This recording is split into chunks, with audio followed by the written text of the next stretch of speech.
नमस्कार सर्वांना, श्री स्वामी समर्थ।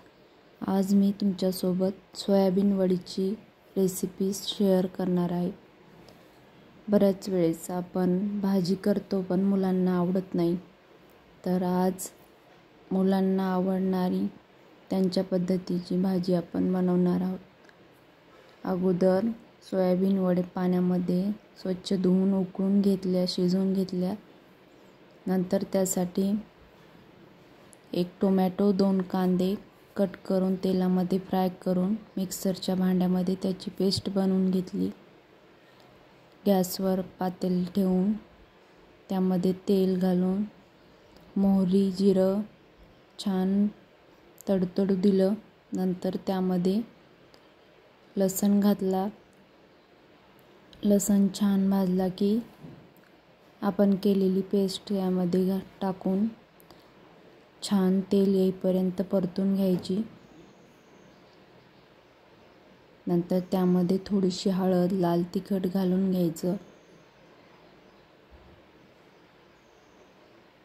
हे छान मिक्स करून घ्यायचं व नंतर यामध्ये पनीर बटर मसाला घालून घ्यायचा।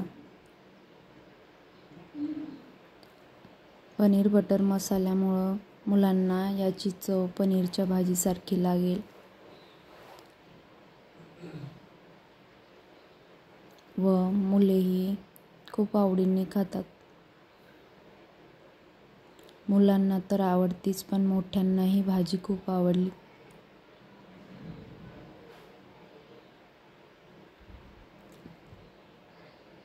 दोन चम्मच पनीर मसाला घालून याला छान मिक्स करून घ्यायचं। 1 मिनिट मिक्स केलं की नंतर यामध्ये तुम्ही सोयाबीन वड्या घालून घ्यायच्या। ह्या वड्या मी अगोदरच शिजवून घेतलेल्या आहेत। नंतर आपल्याला हवं तसं पाणी यामध्ये घालून घ्यायचं व छान उकळी येईपर्यंत शिजू द्यायचं।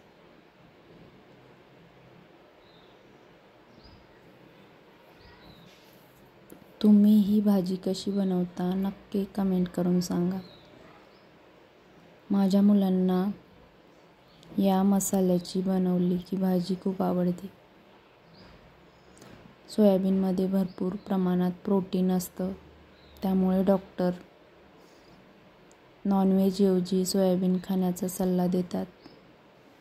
माझ्या मुलाला खूप आवडली भाजी।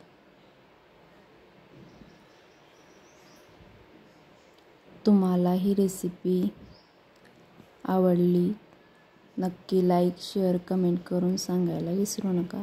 धन्यवाद।